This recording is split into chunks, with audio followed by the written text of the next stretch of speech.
right, good morning, everyone. Welcome to Las Ventanas Live with Brittany. And we have our special guest here with us, Doug. He will be here to give us some updates, so stay tuned. Sorry, I'm saying Doug for me. It sounds like I'm saying like, Hey, I know. dig the ditch. So That's the Doug way. or Dog. I'm trying to say it correct, but he is here with us today. But it is Tuesday, August the 3rd. So happy Tuesday. We have our Tuesday bingo with me in the library. We also have at 10 o'clock our Aquafit. So that's with Carolyn. I don't know if she's doing another incentive to winning a gift card for August. She may. So keep that in mind. We did have a winner for last June and July, which was Kay Harmon. So, hopefully we'll have another incentive to win like a gift card, and then we'll have another winner at the beginning of September. So still Tuesdays and Thursdays are those classes at 10 at the pool. Let me see what else we got going on. It's National Watermelon Day. So for National Watermelon Day, no, we're not going to dress in watermelon outfits, but we are going to have watermelon available for you at the snack stand. So that'll be at 3 o'clock across from Concierge. So you'll probably see Vanessa waving at you. That is exactly where you'll get your watermelon. Moving on to Wednesday, August 4th, we do have our outing that day. It's North Italia. I do see that it's filling up. There's about maybe one spot left. So if you are interested, reservations are at 11:30. 11:15 is when the bus actually leaves. So please be there 10 minutes before we leave, which would be 11:05. Trying to get my numbers correct. So 11:05, please meet us at the lobby so we can get some beautiful Italian lunch at North Italia. Moving on to August 5th, that is the day that we will be starting our new great courses. So our new great courses at 11 a.m. will be the Holy Land Revealed. So first day of the new one will be Thursday. The first day for Mondays will be Monday the 16th. So keep that in mind. The new one for Mondays just does not start until the 16th. We also have for later on Thursday night, 6:30, our entertainment. And it's just going to be our pianist, Lee Velasquez. I hope I said that right. Pretty sure I butchered it. I don't know, Doug, how would you say that? I think you did a great job. All right, Let's go with the Lee is here. I know he's awesome. He's really sweet, and he's just plays the piano. He doesn't sing, so it'll just be a nice night of listening to tunes. So that'll be in our Tuscany room, 6:30 to 7:30. So yeah, 6:30 to 7:30. So please sign up on Cubicle, and I'll see you there. Believe that's all I have. I know the new August calendar is out, so we have plenty of things on there. We're doing the sock hop again with Wayne. We have our tea party race themed on there, and we have some speakers and other restaurants and fun things. So please keep that in mind and look at your calendars for more fun things for August. With that said, I'm done, and I'm going to move it on over to Doug. Doug. What enthusiasm. What a great report, Brittany. I wish I had a fraction of Brittany's enthusiasm. Well, folks, it's great to be back with you in front of the screen. And now more than ever, with our second wave of COVID-19 hitting the area, Brittany and I have talked, and I'm going to be on here somewhat frequently to continue to give you updates, particularly on the precautions and the steps and the measures we're taking in order to keep the Las Ventanas family and our community safe from this second Delta variant. As we speak this morning, we are currently at 27 positive cases. 10 of those cases are residents, primarily in the health center. And then the other remaining 17 are team members who are self-quarantining, and they are primarily staff that work in the health center. So really the COVID-19 outbreak that we've experienced here recently is primarily the result of the Delta variant, and that it has been isolated in the health center, and the team down there is doing an extraordinary job. We are working very closely with our medical director, Dr. Mike Zhang. We also are working with the state of Nevada's epidemiology department, as well as our local Department of Public Health.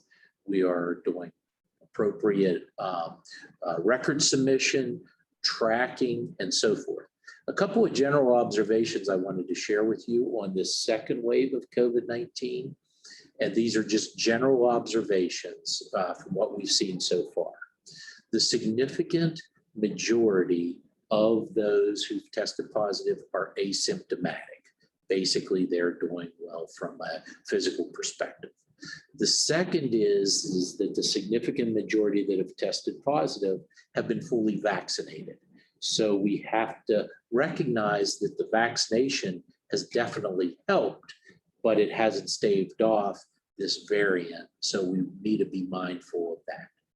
The third piece of all of this is that the spread of the variant appears to be a bit quicker than the onset of the original COVID-19 virus. And we're recognizing that and work with our clinicians to make sure that we are able to keep the situation isolated. And for that reason is why we went ahead on Saturday of this past weekend to close off visitation, communal dining, and group activities in both our assisted living and memory care areas as a step of precaution so that we could keep everything isolated. I want to let you know also that for this week's positivity rate of Clark County, it has climbed back up to 17.6%. That is probably the highest it's been ever since the pandemic surfaced.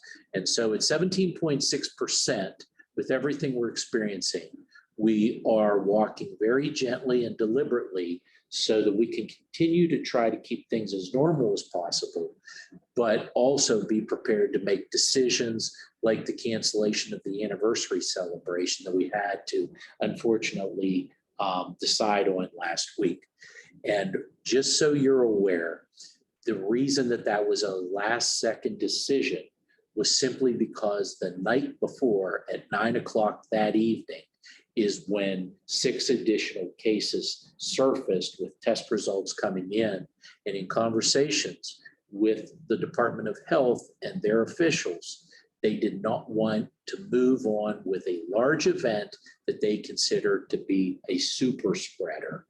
And for that reason, the decision was made to cancel the anniversary celebration. But we will not necessarily cancel it, but postpone it.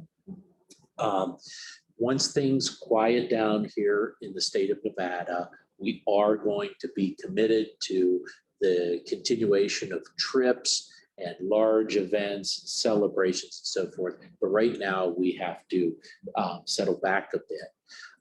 And with that, I also want to let you know that at this time, we are doing everything we can to keep residential living, lifestyle programming, and activities moving forward without restriction.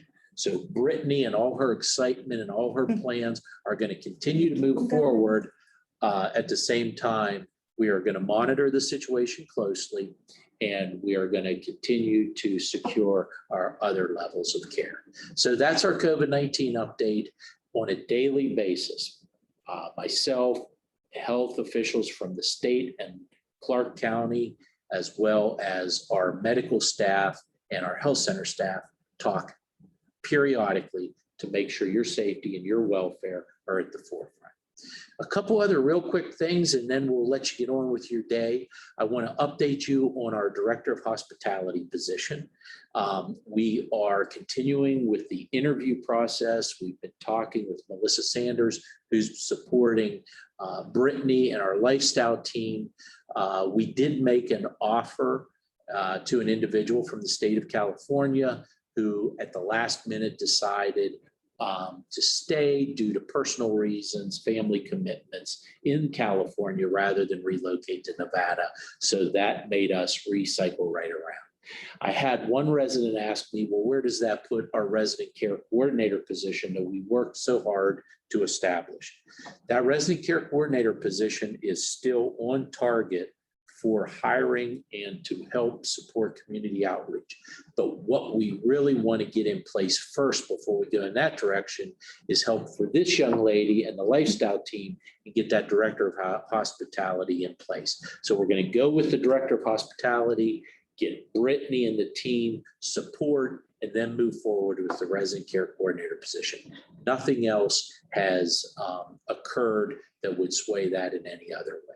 So that's our COVID-19 update. That's our update on the director of hospitality. And if Brittany will let me back tomorrow, I'll come back and continue with updates specifically on an announcement regarding our transportation program and establishing coach services for those trips that are further than 100 miles in distance or across state lines, as well as support to our transportation team to make sure you get where you want to go as efficiently as possible. So thank you for the invitation, Brittany. Of course, well, thank you And for coming. I will be back tomorrow if I'm allowed. All right. Of course you're allowed. All right. So we'll have him back on the show again tomorrow. So that'll be exciting. Doug. Doug. Maybe I'll say it right tomorrow. We shall see. Thank you for all the updates. We'll see you tomorrow, guys. Bye-bye. Bye.